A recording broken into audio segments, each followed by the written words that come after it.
Mr. Harrison was a man everyone knew, yet no one really understood. People called him a millionaire, a business genius, a powerful name in the city. When his car passed, people turned their heads. When he walked into a room, silence followed him like a shadow. He wore expensive suits, gold cufflinks, fine shoes polished so well they reflected light like small mirrors. He lived in a giant mansion made of white stone and tall windows that faced a beautiful garden. The world saw him as a man who had everything: money, respect, success, influence. But inside he felt hollow, like a large house with empty rooms where voices used to echo. He had not always been like that.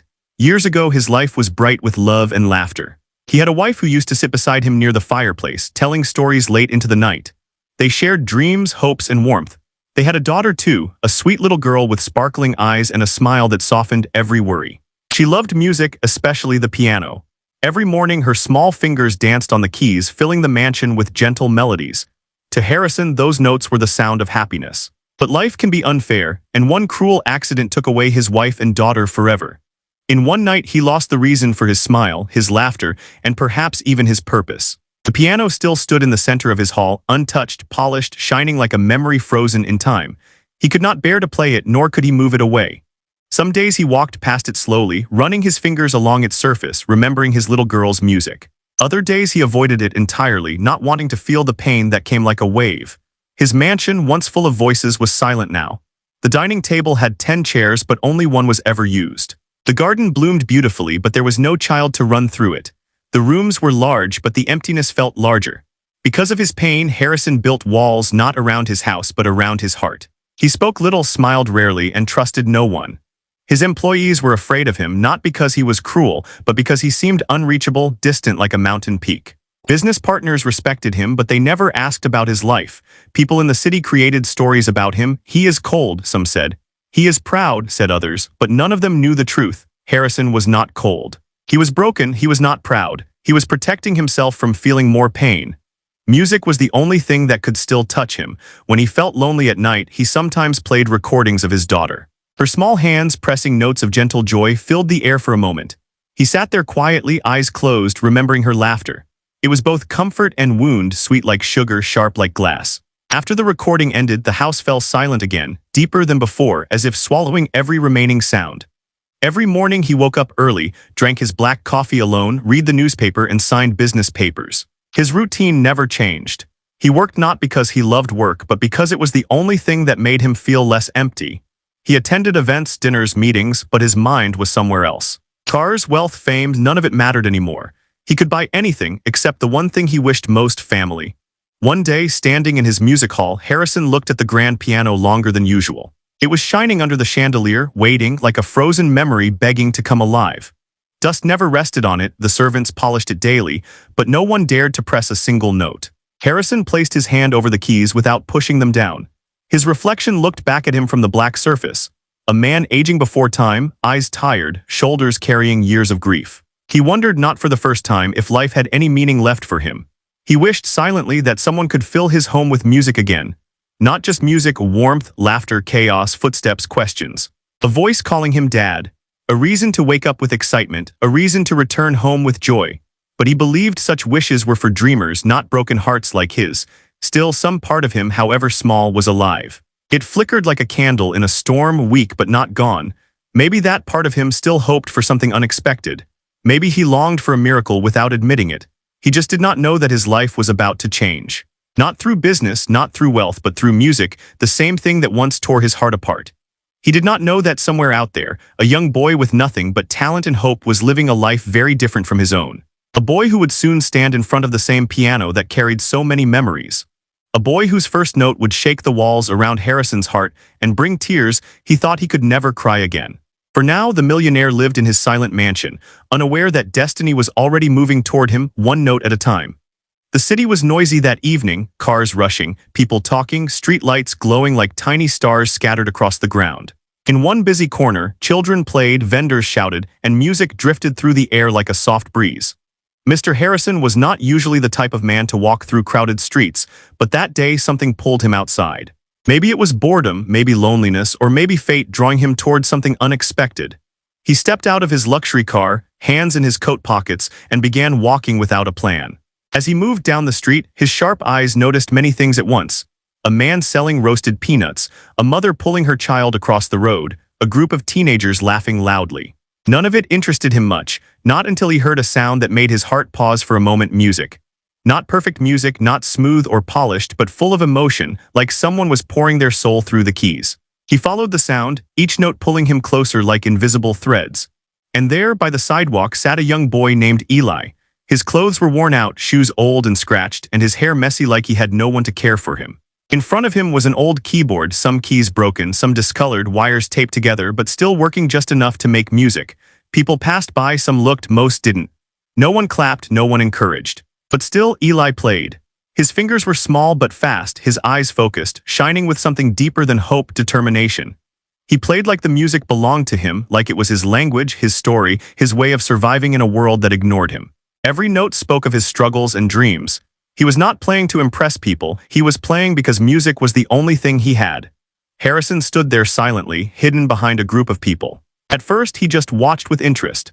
But soon his expression changed, his eyes softened, his breath slowed, memories returned. The sound of Eli's playing reminded him of his daughter. The same shaky but heartfelt notes, the same innocence in the rhythm. His chest tightened, not with anger but with something warm and painful at the same time. For a long moment, Harrison forgot who he was, not a millionaire, not a businessman, just a man missing music in his life. Eli, unaware of who was watching, continued playing without stopping. His fingers moved even when his hands trembled from cold. His stomach growled, but he ignored it. Music was more important than hunger. It was the only thing that made him feel alive. Finally, Harrison stepped forward. The crowd parted slightly when they noticed his expensive coat, polished shoes, and serious face. Eli looked up, surprised but not afraid. Many rich people had passed him before, most only gave a quick glance, sometimes a coin, sometimes nothing. But this man looked different. His eyes didn't look at Eli like he was a beggar or just another street kid, they looked curious, almost emotional. "How long have you been playing?" Harrison asked, voice calm but deep. Eli blinked twice before answering, "Since I was 6, sir." "How old are you now?" 10, the boy replied softly. Only 4 years of practice, yet he played with the emotion of someone who had lived a lifetime. Harrison felt something shift inside him. A strange thought came to his mind. What if this boy was meant to bring music back into his life? Eli's small box beside him had only a few coins, shiny but few, not enough to even buy a proper meal. Harrison reached into his wallet and placed a few notes inside, but that was what Eli noticed. What caught the boy's attention was the expression on Harrison's face, not pity but respect. "Do you know how to play a real piano?" Harrison asked. Eli shook his head slowly. He had only seen pianos in pictures or behind store windows. He dreamed of touching one, even just once, but dreams were luxury for someone like him. Harrison hesitated for a moment, battling with his own thoughts. He didn't usually make sudden decisions, especially emotional ones, but something inside told him to take a step forward, to open a door he had shut years ago. "I have a piano," he finally said. "A grand one." Eli's eyes widened. He didn't know whether to smile, fear, or trust. His heart raced. Was this man serious? "I want to hear you play it," Harrison continued, "if you really can." People passing by stopped, watching the scene. A rich man inviting a street boy to his home was not something they saw every day. Eli looked at his keyboard, then at Harrison. Fear whispered in his ear, what if this was a trick? But hope whispered louder, what if this was his chance? Eli nodded slowly. Harrison turned and walked toward his car, expecting the boy to follow. For a second, Eli froze. Then he gently picked up his broken keyboard, held it close like a treasure, and ran after him. The street remained busy and loud behind them, but something had changed in the air. A moment had been created, the kind of moment that leads to stories people tell for years. Harrison didn't fully understand what he had just done. Eli didn't know what waited for him, but destiny had begun to move quietly, softly, like a new melody starting to form. This meeting was not an accident. It was the beginning of something beautiful, a connection between a lonely man and a boy full of music. Eli sat quietly in the back seat of the car, holding his old keyboard tightly against his chest like it was part of him. The leather seats felt soft, cleaner than anything he had ever touched before. The car smelled like expensive perfume and polished metal, a scent he had never known. His heart beat fast, not out of fear, but out of confusion and excitement mixed together. He stared through the window as the city lights passed by, each one blurring like a streak of color. It felt unreal, almost like a dream too fragile to touch. Mr. Harrison sat in the front, speaking no words. His eyes watched the road, but his thoughts were somewhere else, back in time, back in memories he had tried to bury but could never escape. But something about the boy behind him felt familiar, like a song he had heard long ago. He didn't understand it yet. He only knew he wanted to hear Eli play again, properly, loudly, on a piano worthy of music. After a long, silent drive, the car stopped at the entrance of Harrison's mansion. The gate opened slowly, as if greeting the boy like a new chapter turning its first page.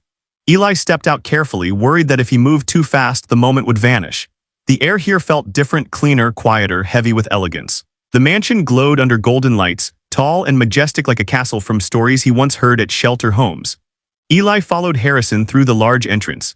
His footsteps echoed across the marble floor, each step sounding too loud for a place so grand. The walls were decorated with paintings, tall vases, glass shelves filled with objects too shiny to touch. Eli paused at the sight, his small eyes wide with wonder. Everything looked expensive, breakable, untouchable. For the first time in his life, he felt both small and important. Harrison walked ahead without looking back, though he slowed his pace slightly, not enough to show care, but enough to allow Eli to follow comfortably. The mansion was silent, the kind of silence that felt heavy, like it had been there for years. Eli kept glancing around, expecting someone else, maybe a cook, a maid, a family member, but no one appeared. Only the sound of their shoes tapping on the floor filled the hall. Then Harrison stopped. In front of them stood the grand piano, the same one that once carried laughter, music, and a little girl's dreams. Its polished black surface reflected their faces like a mirror. Eli stared at it with awe, stepping closer slowly, as if approaching something holy. He had never seen a real piano this close. His fingertips tingled with excitement and nervousness. "This," Harrison said quietly, "is the piano I want you to play." Eli looked up at him, unsure whether to sit or wait for permission. His voice was soft when he spoke. "Can I touch it?" "What?" Harrison nodded. Eli sat carefully on the bench, his old keyboard still clutched in one hand. His feet didn't even reach the floor. His small fingers hovered over the smooth keys for the first time in his life. They felt different, heavier, richer, real. His breath shook not out of fear, but out of a feeling he didn't have words for. Harrison stood behind him, arms crossed, expression unreadable. Part of him wondered if he was being foolish, bringing a street boy into his home. But another part, the part that had been silent for years, felt something like hope. "Go on," he said, voice low but steady. "Play something." "What?" Eli nodded slowly. He took a deep breath the same way he did when the world outside felt too heavy. He placed both hands gently on the keys, his fingers trembled, his heart was loud, and then he pressed down. The first note echoed through the hall, soft but deep, like a drop of water falling into a still pond. It spread through the room, filling the emptiness, breaking the silence that had lived there too long. Eli froze, overwhelmed by the sound. He had never heard a note so clear, so pure. He pressed another key, then another, and slowly a melody began to form. It wasn't perfect. He made mistakes, but each note was honest, full of feeling. His playing was like speaking, not with words, but with emotions he couldn't express otherwise. The music carried memories of nights he slept hungry, days he played for coins, moments when he wanted to give up but didn't. Harrison watched him with a growing tightness in his chest. The sound wasn't just music, it was truth. It was raw, beautiful, painful. For the first time in years, the mansion felt alive. It felt like someone had opened the windows of his heart, letting light in after a long winter. Eli didn't stop.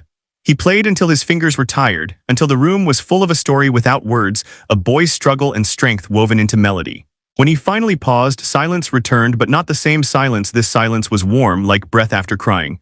Harrison stepped forward slowly. He had expected skill, instead he had received soul. And something inside him shifted gently, like a door unlocking on its own. The moment was not loud, not dramatic, but it was powerful. It was the beginning of change neither of them understood yet. Eli sat still on the piano bench, his hands resting gently on the keys as if he were afraid to move, afraid the sound might disappear if he stopped touching it. He could feel his heart still racing, like the last note was still vibrating inside his chest. The room felt warm now, not because of temperature, but because something invisible had changed in the air. He looked up slowly, waiting for a reaction, maybe anger, maybe disappointment. He had learned to expect very little from life. But Mr. Harrison didn't speak. He stood frozen as if time had stopped for him. His eyes were wet, but not from sadness. It was something deeper, a feeling he hadn't allowed himself to feel in many years. Eli didn't know this, but the sound of those first notes had shaken something in the Millionaire, something that had been buried under years of silence and loneliness. He had heard many pianists in his life, even hired the best for parties and events. But no one had played a single note like Eli did, not with technique but with truth. When Harrison finally blinked, he walked slowly toward the piano, each step heavy like he was walking through memories. Eli watched him quietly, unsure what would happen next. Would he be sent back, scolded for mistakes, or ignored like always? But instead, Harrison sat beside him on the long bench, not too close, not too far. Just enough to share space. For a moment they didn't speak. They simply sat there, two people from two different worlds, connected by music neither of them planned to share. "Do you know why I brought you here?" Harrison finally asked, voice calm but slightly shaky. Eli shook his head, staring at the polished keys. He didn't dare answer wrong. "I wanted to see if you could really play," Harrison continued. "But what I heard," he paused, swallowed. "It was more than playing." Eli didn't fully understand, but he felt the sincerity in Harrison's voice. It didn't sound like a businessman now. It sounded like a father remembering something precious. Harrison stood up and walked a few steps away, his hand brushing the piano surface lightly. He was quiet for a long moment, lost in thought. The boy watched him, hands folded in his lap, waiting for whatever decision would come next. "You must be hungry," Harrison finally said without turning. It was a simple sentence, but to Eli it felt like kindness wrapped in words. No one asked him if he was hungry. People only noticed him when they wanted music, not when they wanted to care. "Yes, sir," Eli replied softly. Harrison nodded once, then motioned him to follow. The boy picked up his old keyboard. He couldn't leave it. It was all he owned, and walked behind him through long hallways. Every door they passed seemed taller than the last. They entered a dining room so wide that Eli's footsteps echoed through it. A table stretched across the room like a road, covered in silver cutlery and crystal glasses.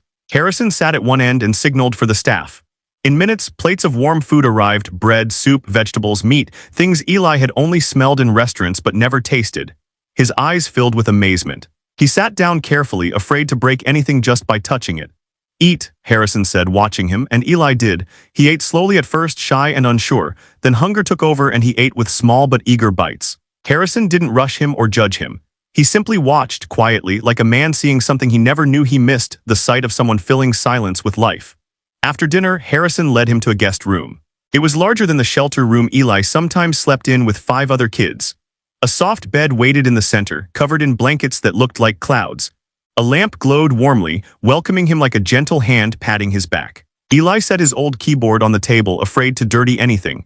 He touched the bed carefully, feeling the softness with wonder in his eyes. He turned to Harrison. "Am I staying here tonight?" he asked, almost whispering. Harrison nodded. "Yes. You'll rest here." He didn't say more, but something in his tone sounded like a promise, maybe not spoken fully, but resting quietly between them. Eli lay on the bed that night, eyes open, staring at the ceiling. He had never felt so safe, so warm, so full. The mansion was quiet but not cold like before. Music still seemed to float in the air from earlier, like the piano had opened a forgotten door in the house. Meanwhile, Harrison sat alone in his study, a cup of untouched tea beside him. He thought about the boy, about the way he played, about the way his eyes carried stories, about the strange warmth that returned to his home after years. He didn't understand why it mattered so much. But he knew one thing: he wanted to hear that piano again. He looked toward the hallway where Eli slept, and something inside him softened. It wasn't fatherhood yet, it wasn't love yet. But it was something that had been missing for a long, long time. And though neither of them knew how, life had quietly begun to change. The next morning, light filtered softly through the curtains of Eli's room. He barely believed he had slept on such a soft bed, one that didn't creak, didn't smell of dampness, didn't belong to 10 other children. For a moment he just lay there, staring at the ceiling, trying to understand if everything from last night was real or just a dream his hungry heart created. But the warm blanket, the polished floor, and the silence of comfort told him it was real. Very real. He sat up quickly, afraid that if he moved slowly something might change or disappear. He folded the blanket neatly the way he learned in shelters, then looked at his old keyboard resting quietly near the lamp. It looked small, fragile, almost out of place in such a grand room. He touched it gently, as if thanking it, because without that little broken instrument he wouldn't be here. Meanwhile, in another part of the mansion, Mr. Harrison stood by the window of his study, a cup of coffee in hand. But unlike most mornings, the coffee had warmth he could feel. Maybe it was not the drink, maybe it was the presence of someone now sleeping under his roof. A child, a musician, a spark of life. Harrison closed his eyes and remembered the music from last night. Those first trembling notes still echoed inside him like they hadn't finished playing yet. He wondered if Eli could play again, not because he wanted entertainment, but because the music had done something inside him. Something he hadn't felt in years, something like healing. When Eli stepped into the hall, Harrison turned. The boy looked shy, unsure where to stand or what to say. His hands were clasped behind his back, fingers nervously twisting. "Did you sleep well?" Harrison asked gently. Eli nodded. "Yes, sir, thank you." Breakfast was served and Eli ate quietly, though now he was calmer, like he was beginning to trust the moment. After the meal, Harrison led him once more into the grand hall. The piano stood there waiting, almost like it had been aware of its silence and longed to be played again. Eli looked at it with the same wonder he felt last night, but today his hands were steadier. Harrison noticed this. "Play for me again," he said quietly. Eli sat down, took a breath, and began. This time he played more confidently, letting the notes flow like a river finally free. The melodies filled every corner of the house, soft, strong, gentle, brave. Harrison closed his eyes, letting it wash over him like sunlight. But then something unexpected happened.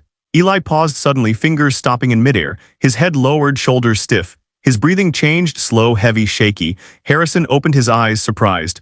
"What's wrong?" he asked, stepping closer. Eli didn't answer at first. His hands trembled, not from fear of the piano, but from something deeper, something he had kept hidden for too long. Finally he whispered, voice cracking like a dry leaf. "My mom used to tell me if I keep playing, one day someone will hear me. Someone who might help me or love me." Harrison froze, Eli's eyes filled slowly with tears. "But she's not here anymore," he said, "and I kept waiting. I waited and no one came." His voice broke into silence. A small sob escaped before he could stop it.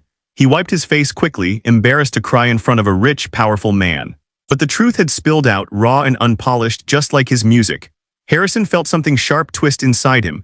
That pain, that longing, he knew it too well. A child hoping for love, a heart waiting to be held. Without thinking too much, Harrison placed a hand gently on the boy's shoulder. "Someone heard you," he said softly. "I heard you." Eli looked up, eyes wet and wide. He searched Harrison's face the way someone searches for truth in darkness. "You have a gift," Harrison continued, "and it reached me." The room was quiet, not empty quiet, but gentle quiet. The kind that holds warmth instead of coldness. Eli sniffed, wiped his nose with his sleeve, then slowly placed his fingers back on the keys. This time he played not just to impress, not to survive, but because he felt safe enough to feel. The music came deeper, richer, like a story unfolding note by note. Harrison stood beside him, not as a businessman evaluating talent, but as a man rediscovering emotion. He didn't know what to call this feeling. Hope. Attachment, love beginning to form. All he knew was that the boy was no longer just a stranger. Something connected them now. When the final note faded, Eli looked at Harrison again, nervous but hopeful. "Did I play good?" he asked softly. Harrison exhaled. "You played beautifully." Eli smiled, a real smile, small and warm, one that reached his tired eyes.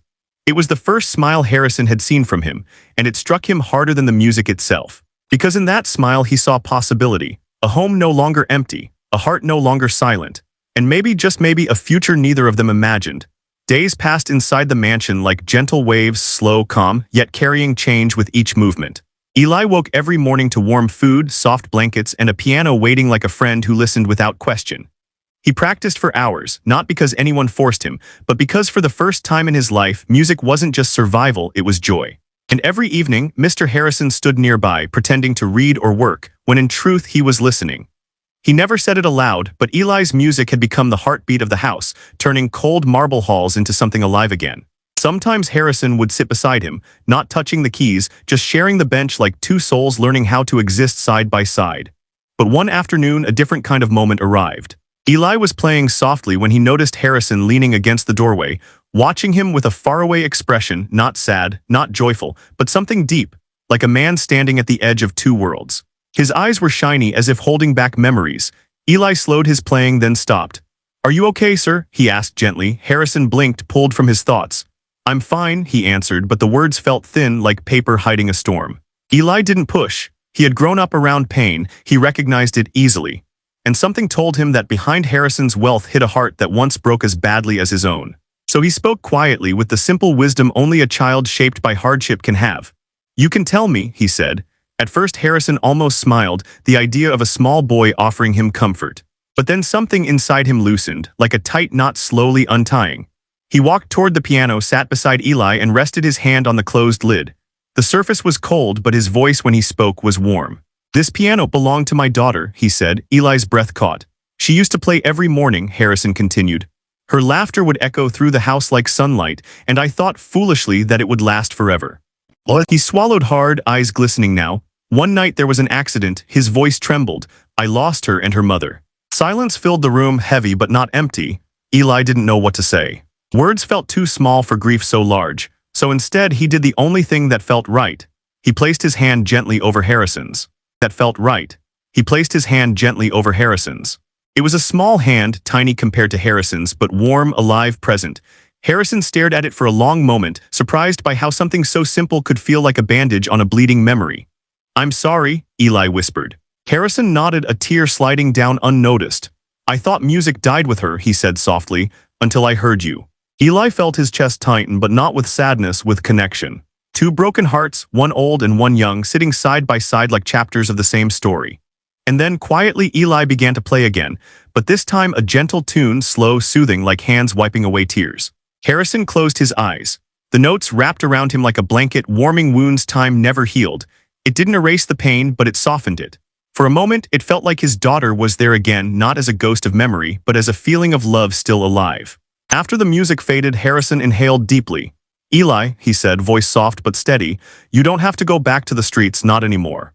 Eli froze. He turned his head slowly, eyes wide, hopeful, afraid, trembling with disbelief. What do you mean? He whispered. Harrison looked at him, really looked, not as a stranger, not as a child he found by chance, but as someone meant to be here. You can stay, as long as you want. The boy's lower lip quivered. His eyes filled instantly, but he blinked fast, trying to hold the tears in. No one ever wanted me to stay before, he said, voice breaking. Harrison reached out and pulled him closer, not tightly, not forcefully, but with the careful gentleness of a man learning to love again. Eli leaned into him slowly, like a bird resting after a long storm, unsure but needing shelter. I want you to, Harrison said, not as a guest, not as a charity case. He paused, emotion tightening his voice. As family. What? Eli couldn't hold the tears anymore. They spilled freely, not from sadness, but from something much rarer, belonging. He cried quietly against Harrison's shoulder, small hands holding his sleeve as if afraid he might disappear like all good things in his life once had. But Harrison didn't move away, he held him. For the first time in years, the mansion felt like a home, and for the first time in Eli's life, he wasn't a boy surviving alone. He was a boy finally seen, finally valued, finally loved, even if neither of them had spoken the word yet. The piano beside them shone under the chandelier, its keys silent but glowing, like it understood the moment, like it knew a new chapter had begun. As requested, no headings, just pure story. Days turned into weeks, and the mansion slowly changed without either of them trying. The halls that once echoed only with footsteps now carried gentle music every morning.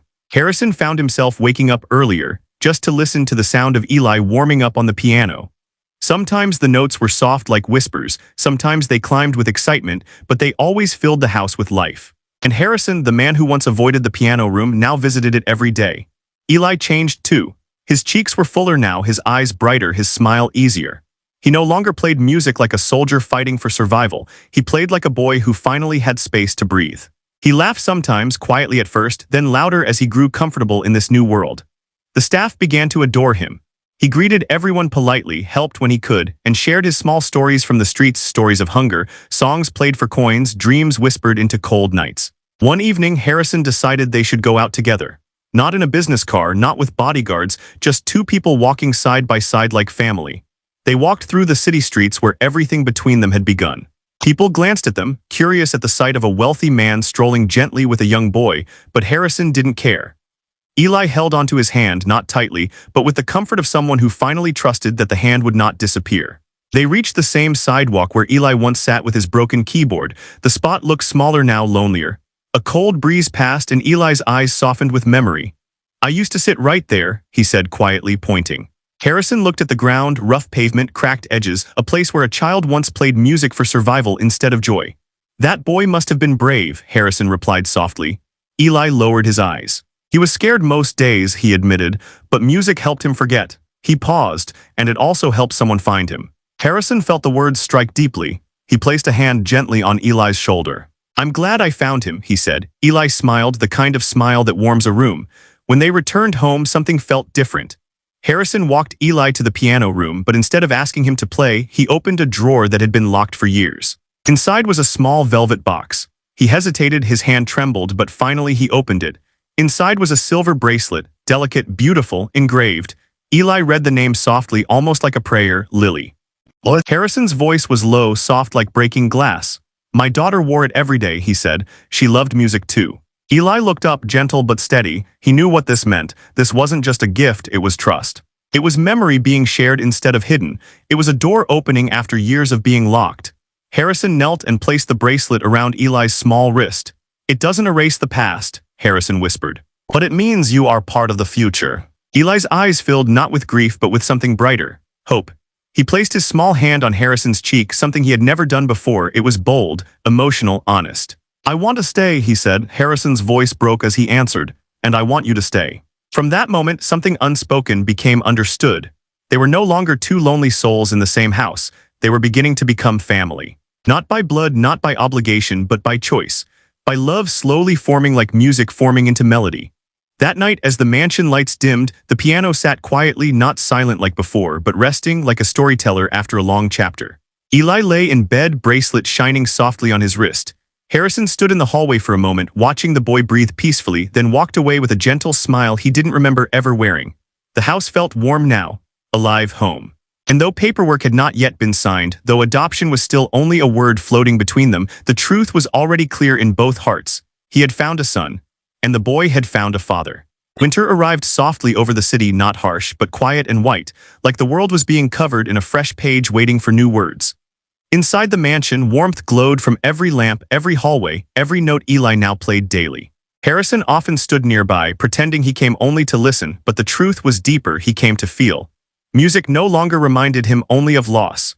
It now reminded him of possibility. One morning, Harrison received an invitation.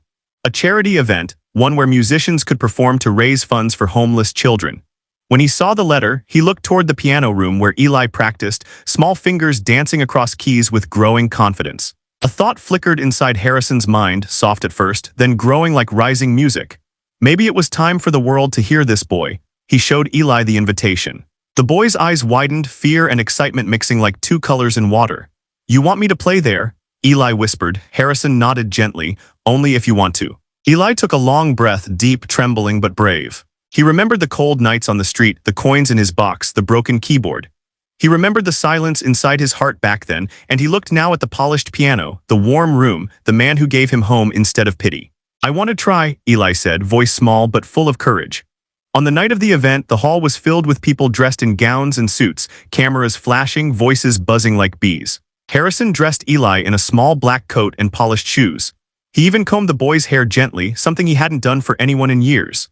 Eli looked into the mirror and barely recognized himself. He looked like someone who belonged.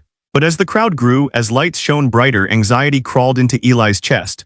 "What if I mess up?" he whispered. Harrison knelt in front of him, placed both hands on his shoulders. "Mistakes don't matter," he said softly. "Just play with your heart like you did the first time." Then he said what he had never said before. "I believe in you, son." The word son hit Eli like a warm fire in winter. His throat tightened, his eyes watered. But he nodded, not to be strong, but to be brave. When his name was called, Eli walked slowly to the piano placed in the center of the stage. The hall was huge, far bigger than the street corner where he once played for coins. The audience looked at him curiously, a child alone about to perform. He could hear his heartbeat louder than the whispers of the crowd. He sat, placed his fingers on the keys, and remembered his mother's words, "One day someone will hear you." He took a breath and played. The first note was soft, like a tear falling without sound. Then he found rhythm, emotion, truth. The melody began to grow, gentle, then stronger, then full like wings opening. Each note carried his story: hunger, hope, cold nights, warm mornings, loneliness, love, loss, and finally belonging. People stopped talking. Cameras lowered. The room changed. It became silent, not empty, but listening. Truly listening, Eli played like he was speaking for every child who had ever waited to be seen. Harrison watched from the front row, face still, eyes shining. At one point, he covered his mouth, overwhelmed. In the music, he heard his daughter, not her exact notes, but her spirit, alive again through a child she never met. He heard pain turning into beauty. He heard love being born from broken pieces. And then came that moment, the moment everything changed. Eli pressed a long, trembling note, like the first note he ever played in the mansion, the one that made Harrison cry. It echoed through the hall like a memory returning home. Harrison's tears finally fell, not from sorrow but from healing. Eli finished the piece with a soft final chord. Silence held the room for 1 second, then applause exploded, loud, long standing. People wiped tears. Musicians bowed toward him in respect. Eli looked startled, almost afraid, then he searched for Harrison. The man was already walking toward the stage. He stepped up beside the boy, placed a hand around his shoulders, and without hesitation spoke into the microphone. "This is Eli," he said. "He is my son." The crowd gasped, then clapped even louder, like thunder wrapped in joy. Eli's heart raced, eyes filling with tears faster than he could blink them away. Harrison pulled him close, holding him like something precious he never wanted to lose. Not a promise, not a maybe, a father and a son. That night, papers were signed. Adoption became real, not only legally but in every heartbeat between them. Eli returned to the mansion, not as a boy rescued by kindness, but as family chosen by love. His music filled the home from that day forward, not as a reminder of what was lost, but as a celebration of what was found. Two souls once broken, now whole because of one piano, one note, one moment that changed everything.